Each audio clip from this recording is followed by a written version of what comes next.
Hi friends, welcome to Ammu's kitchen. ഇന്നത്തെ നമ്മുടെ recipe ഒരു അടിപൊളി ഡേറ്റ്സ് ലഡു ആണ്. അപ്പോൾ ഡേറ്റ്സ് ലഡു എങ്ങനെയാണ് ഉണ്ടാക്കുന്നതെന്ന് നമുക്ക് നോക്കാം. അതിനു മുമ്പായിട്ട് ഈ ചാനൽ സബ്സ്ക്രൈബ് ചെയ്യാത്ത ആരെങ്കിലും ഉണ്ടെങ്കിൽ ഒന്ന് സബ്സ്ക്രൈബ് ചെയ്തേക്കണേ. അതിന്റെ തൊട്ടടുത്തുള്ള ബെൽ ബട്ടൺ കൂടി ഒന്ന് പ്രസ് ചെയ്യാൻ മറക്കരുതേ.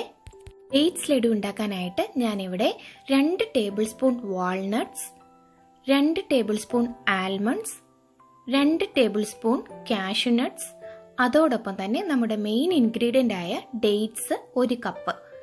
ഈ ഡേറ്റ്സ് ഞാനിവിടെ വെള്ളത്തിൽ കുതിർത്ത് 10 മിനിറ്റ് വെച്ച ശേഷം അതിൻ്റെ കുരുവെല്ലാം കളഞ്ഞ് ഇതുപോലെ എടുത്തിരിക്കുന്നതാണ്. ഇത് കൂടാതെ 1 ടേബിൾ സ്പൂൺ നെയ്യ് കൂടി ആവശ്യമുണ്ട്. അപ്പം നമുക്ക് ഇനി ഇതെങ്ങനെയാണ് ഉണ്ടാക്കുന്നതെന്ന് നോക്കാം.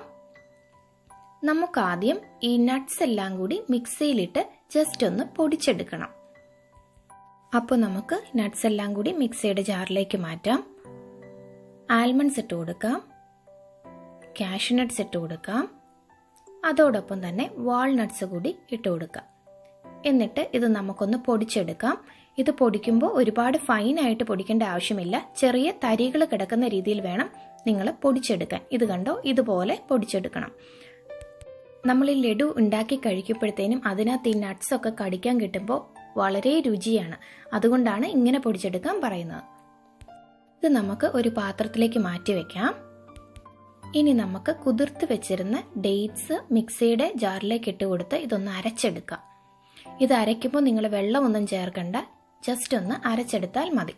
ഇത് കണ്ടോ, ഇതുപോലെ അരച്ചെടുക്കുക. ഇതിനകത്തേക്ക് ഞാൻ വെള്ളമൊന്നും ചേർത്തിട്ടില്ല, ജസ്റ്റ് നമ്മുടെ ഡേറ്റ്സ് തന്നെ ഇട്ട് അരച്ച് എടുത്തതാണിത്. ഇനി നമുക്ക് ഒരു പാൻ സ്റ്റൗവിലേക്ക് വെക്കാം. എന്നിട്ട് പാൻ നന്നായിട്ട് ചൂടായി വരുമ്പോൾ അതിലേക്ക് 1 ടേബിൾ സ്പൂൺ നെയ്യ് കൂടി ഇട്ട് കൊടുക്കാം. ഈ നെയ്യ് ഒന്ന് ചൂടായി വരുമ്പോൾ നമുക്ക് ഇതിനകത്തേക്ക് നട്ട്സ് പൊടിച്ചത് ഇട്ട് കൊടുക്കാം. എന്നിട്ട് ഈ നെയ്യിൽ കിടന്ന് ഈ നട്ട്സ് ഒന്ന് ജസ്റ്റ് ചെറുതായിട്ട് ഫ്രൈ ചെയ്ത് എടുക്കണം.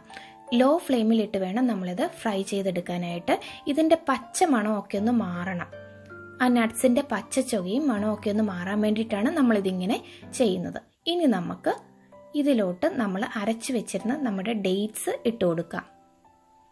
എന്നിട്ട് ഇത് രണ്ടും കൂടി നല്ലതുപോലെ യോജിപ്പിച്ചെടുക്കണം. തീ വളരെ കുറച്ച് വെച്ച് വേണം നമ്മളിത് ചെയ്തെടുക്കാൻ. നന്നായിട്ട് എല്ലാം കൂടി യോജിപ്പിക്കുക. ഇതിവിടെ നന്നായിട്ട് യോജിച്ച് വന്നിട്ടുണ്ട്. നല്ല മണമൊക്കെ വരുന്നുണ്ട് കേട്ടോ.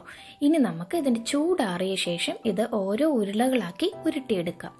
ഇത് വളരെ ഈസിയാണ് ഉണ്ടാക്കിയെടുക്കാൻ. അങ്ങനെ നമ്മുടെ അടിപൊളിയായിട്ടുള്ള ഡേറ്റ്സ് ലഡു ഇവിടെ റെഡി ആയിട്ടുണ്ട്. ഇത് വളരെ ഹെൽത്തിയാണ്, അതുപോലെ തന്നെ ടേസ്റ്റിയുമാണ്. നിങ്ങളെല്ലാവരും ഇത് ഉണ്ടാക്കി നോക്കണം. ഉണ്ടാക്കി നോക്കിയിട്ട് നിങ്ങൾക്ക് ഇഷ്ടമാകുവാണെങ്കിൽ ലൈക്ക് ചെയ്യാനും സബ്സ്ക്രൈബ് ചെയ്യാനും ഷെയർ ചെയ്യാനും മറക്കരുതേ. താങ്ക്